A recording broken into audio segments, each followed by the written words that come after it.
Setahun sekali belum tentu dengan tetangganya bisa temu di ibu kota, di ibu kota, di ibu kota.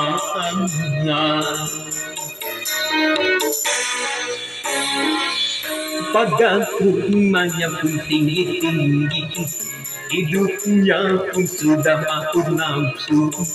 Di ibu kota, di ibu kota, di ibu kota.